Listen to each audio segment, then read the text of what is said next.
Hello learners, welcome back to my channel. This is Dave. Hope you are keeping well.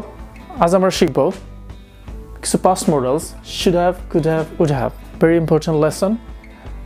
যদি ভিডিওটি ভালোভাবে দেখেন না টেনে তাহলে অনেক কিছু শিখতে পারবেন এবং আমাদের এই should have, could have, would have নিয়ে অনেক ধরনের প্রবলেম থাকে, সমস্যা থাকে যে আমরা ইংরেজি ভাষা বলতে গেলে আমাদের প্রবলেম হয়, সো সেটা আপনি দূর করতে সক্ষম হবেন। সো ভিডিওটি না টেনে শেষ পর্যন্ত দেখার চেষ্টা করবেন। Let's get started.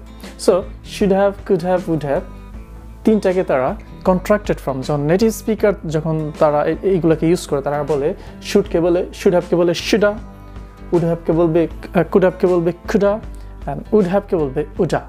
So shoulda, coulda, woulda, right? Okay. So আপনারা যদি দেখতে পারেন যে should have প্লাস ভার্বের আমি এখানে v3 দিয়ে রাখছি কারণ এটা হচ্ছে ভার্বের v3 ফর্ম হচ্ছে past participle, right? Past participle.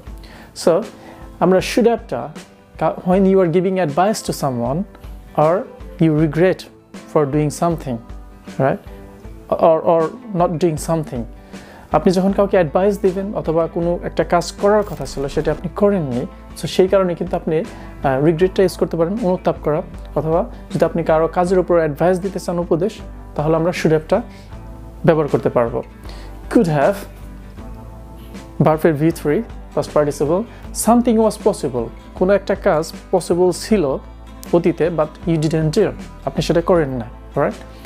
Or আমরা could হ্যাভটা when you guess something, right? আপনি যদি কোনো কিছু অনুমান করেন সেক্ষেত্রে আমরা could have টা ইউজ করব, but I will clear that in a minute, right? And would have টা হচ্ছে would have plus verb এর সাথে past participle, something you wanted to do, আপনি কোনো কিছু করতে চেয়েছিলেন but you didn't, or you couldn't, আপনি করতে চেয়েছিলেন আপনি করেননি অথবা আপনি করতে পারেননি, সেক্ষেত্রে আপনার would have টা ইউজ করব, right? And if plus subject plus had verb এর v3 and would have, এটা আমরা হচ্ছে something was imaginary that didn't happen at all, right? Hypothetical, আমরা অতীতে কোনো কিছু কল্পনা করেছিলাম বাট সেই কাজটি আমরা করিনি, আদৌ আমরা করিনি, বাট কাজটি অথবা সেই কাজটি হয়নি, করা হয়নি। সো আমি তিনটা এক্সাম্পল দেবো, তাহলে আপনার should have, could have, would have মানে অনেক ক্লিয়ার হয়ে যাবে, রাইট? পানির মতো পরিষ্কার হয়ে যাবে। সো মনে রাখার চেষ্টা করবেন। পদ্ধতিটা হচ্ছে, ধরেন আপনি পরীক্ষা ফেল করেছেন অথবা পরীক্ষা খারাপ রেজাল্ট করছেন, তাহলে সবচেয়ে কে বেশি কষ্ট পাবে? আপনার পরে অবশ্যই মা বাবা, right?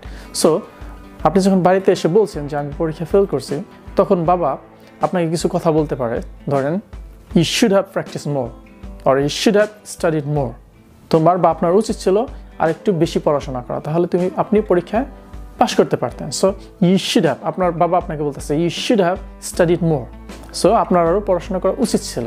So should have advice, আপনাকে অ্যাডভাইস দিতেছে, আপনাকে উপদেশ দিতেছে।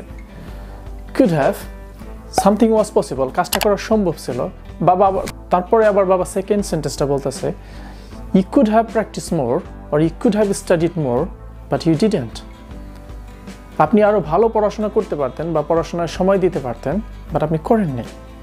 You could have, right? Something was possible but you didn't. হয়তো আপনি আপনার বন্ধু বান্ধবের সাথে ঘোরাফেরা করছেন অথবা অন্য কোনো কাজ নিয়ে ব্যস্ত ছিলেন, আপনি আপনার পড়াশোনাটা ঠিক মতো করেন নাই। So you could have studied more, আপনি আরও বেশি ভালো পড়াশোনা করতে পারতেন বাট করেননি। Something was possible but you didn't. So could have. Would have টা হচ্ছে আমরা এই স্ট্রাকচারটা ব্যবহার করব যে something was possible or it was totally imaginary, right? It was imaginary, hypothetical, অনুমান করা, right? It didn't happen at all. আমরা অনুমান করে বলি না যদি আমি এটা করতাম তাহলে এটা হতো, কন্ডিশনাল, রাইট? ইফ দিয়ে যতগুলো সেন্টেন্সই হয় প্রায় conditional. Okay, let's see one example.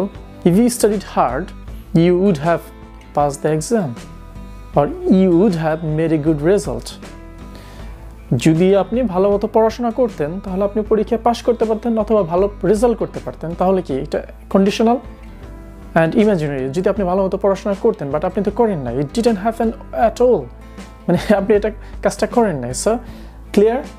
Should have, could have and would have, right? Let's see some exceptional things. আমরা যখন যদি কেউ অ্যাডভাইস দেয় তাহলে আমরা কি ইউজ করতে পারি? You should have left early, আপনার অনেক আগেই বেরিয়ে পড়া উচিত ছিল then you wouldn't miss the train or bus. আপনি তাহলে বাসটি মিস করতেন না। You should have, রূপ আমি should have কে বলবো should have or should have. You should have left early, right? So এটা কিন্তু contracted form। এটাই তারা কিন্তু নেটিভ স্পিকাররা বলে, যার কারণে আমরা বুঝতে পারি না। You should have left, you should have left early।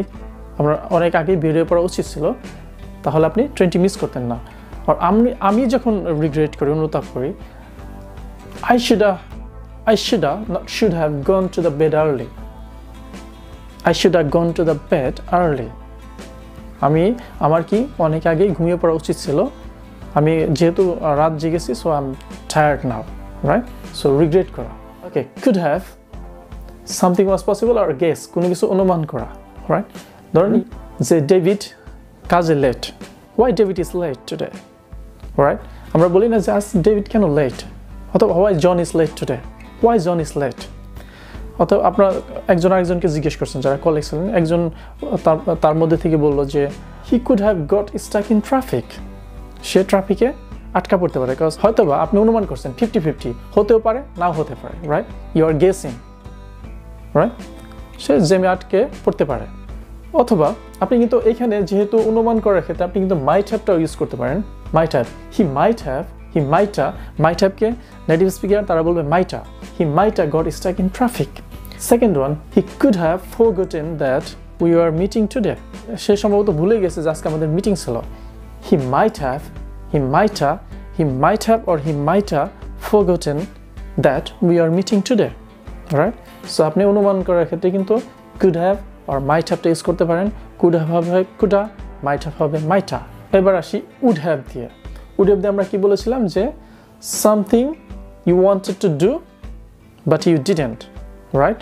দেখেন যে I would have gone to the party, I would have or I would have gone to the party। এখন উডার পর যখন গন দেখবেন, তখন যারা নেটিভ স্পিকার তারা I would have বলে গন বলবে, ভার্বে B3, তখনই বুঝবেন যে এটা would have বলছে, right? So I would have gone to the party but I was tired। কি আমি পার্টিতে যেতে পারতাম, হয়তোবা আপনার যেতে চাইছিলেন, বাট you were tired, আপনি ক্লান্ত ছিলেন। সো I was tired, আমি পার্টিতে যেতে পারতাম কিন্তু আমি কি ক্লান্ত ছিলাম। I would have called you but I didn't know your number। আমি আপনাকে ফোন করতে পারতাম, বাট আনফরচুনেটলি আপনার নাম্বার আমার কাছে ছিল না। সো আপনি বলতে পারেন I would have, right? would have। So clear? should have, could have, would have, past modals, right? So এই তিনটা খুবই গুরুত্বপূর্ণ স্ট্রাকচার, লিখে রাখতে পারেন, রাইট ডাউন। অ্যান্ড সবসময় আমি বলেছি যে একটা নোটবুক, এখানে আপনি কি এগুলো লিখে রাখবেন, নোট করে রাখবেন। It will help you, believe me.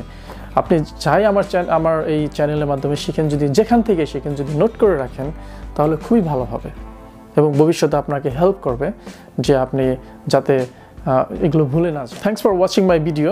যদি ভিডিওটি একটু ভালো লেগে থাকে তাহলে অবশ্যই লাইক, শেয়ার অ্যান্ড সাবস্ক্রাইব করবেন এবং সবার আগে লেসন বা ভিডিওগুলো পেতে বেল আইকনটি অন করে রাখবেন।